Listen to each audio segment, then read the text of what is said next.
De retour en plateau avec Loïc qui va nous faire, comme à chaque fois, sa chronique du web, l'actualité de l'internet, les perles des réseaux sociaux. Bonsoir Loïc. Bonsoir Mathieu, bonjour à tous, ravi de vous retrouver une deuxième fois cette semaine pour vous parler musique, rallye de France et quelques trouvailles sur le web alsacien. Alors on commence tout de suite avec un extrait du dernier clip de Natacha Andreani, chanteuse alsacienne qui a été révélée dans l'aventure The Voice et que nous avions suivi depuis ses débuts. Donc c'est un nouveau clip de sa chanson No No No, c'est réalisé par Steve Mayer, notre fanfaron habitué de la maison. Exactement, habitué, pas forcément à un rôle de réalisateur, mais plutôt à un rôle plus humoristique. Et on découvre un autre visage de Steve qui n'en demeure pas moins pétri de talent, un petit peu comme la chanteuse. Regardez.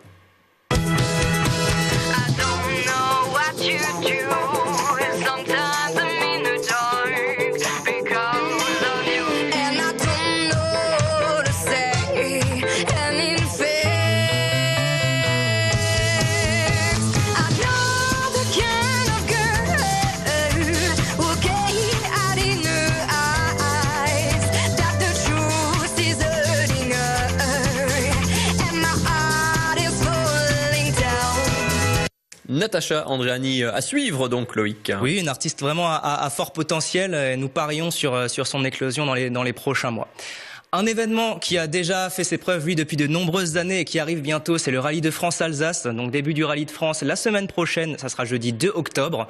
Et vous avez un cadeau d'ailleurs, Loïc, pour nous. Ah oui, alors je vous en parlerai à la fin. On va mettre une semaine 100% rallye en place. On connaît tous cet événement qui fait partie maintenant du paysage alsacien. C'est l'événement majeur sportif de la région. On sait qu'il passe dans le Haut-Rhin, on sait qu'il passe dans le Bas-Rhin. Il passera aussi sur Alsace 20. Ça, c'est nouveau. Nous sommes partenaires officiels du Rallye de France cette année et nous allons essayer de vous faire découvrir non pas les images de la course, même s'il y en aura quelques-unes, mais plutôt les coulisses de l'événement. Il faut savoir que c'est un événement qui met plus d'1 an à organiser. On va essayer de vous montrer le travail de tous les bénévoles, des autorités, des collectivités, les tours de reconnaissance qui vont créer le parcours, les animations qu'il y aura autour de cet événement. On va essayer de parler de l'impact économique de l'événement sur les communes, sur les habitants et sur la région, avec des invités prestigieux en plateau toute la semaine pour une semaine 100% rallye. Commence dès lundi et alors donc vous avez un cadeau pour nos téléspectateurs. Donc ça commence dès lundi, donc soyez au rendez-vous dès lundi. Nous allons faire gagner un tour en ouverture de spécial avec un pilote de renom, un petit jeu concours sur la chaîne. Donc un conseil, soyez à l'heure lundi pour 24 heures en Alsace. Je peux participer aussi moi? Ah non Mathieu, désolé, c'est réservé aux téléspectateurs. Non, désolé. Je regarde. Désolé. Oui, je sais que vous regardez, mais non, c'est pas possible. Dommage. Bon, redonnez-moi le sourire. Alors d'autres trouvailles sur le web aujourd'hui et cette semaine. Alors on commence par un post Facebook de la Maison de l'Alsace à Paris qui met en avant Caroline Furstos. Vous ne la connaissez peut-être pas, mais elle vient d'être élue sommelière de l'année 2014 à l'école Marienne. Elle travaille déjà dans de nombreux palaces, notamment à Paris, au Shangri-La ou à Dubaï, au Méridien. Et elle vient d'intégrer l'équipe du chef très médiatique Piège au Tout Mieux à Paris, où elle vient d'être de signer pour un poste de chef sommelière. Donc bravo à elle, elle nous représente très bien dans toute la France. Un autre superbe projet, les bâtisseurs d'Alsace. Alors oui, si vous êtes fan de jeux vidéo, si vous êtes fan de jeux type SimCity ou des jeux de gestion, vous allez adorer ce projet des bâtisseurs d'Alsace qui est le premier jeu mobile régional massivement multijoueur. Donc l'idée est simple, c'est vraiment de reconstruire les villages d'Alsace.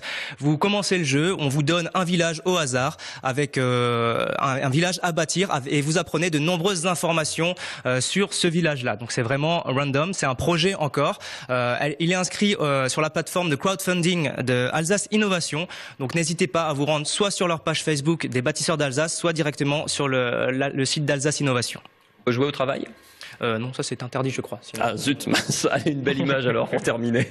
Alors une belle image pour terminer, c'est cette vertigineuse photo prise depuis le haut de la cathédrale de Strasbourg, Madame Notre-Dame de la cathédrale, plus de 90 mètres de hauteur, c'est vraiment impressionnant et ça a été posté sur le compte Twitter de l'Office de tourisme de Strasbourg qui a organisé aujourd'hui une petite visite privée aux influenceurs et blogueurs de la région. Merci beaucoup Loïc pour toutes ces infos venues du monde de l'internet et d'ailleurs.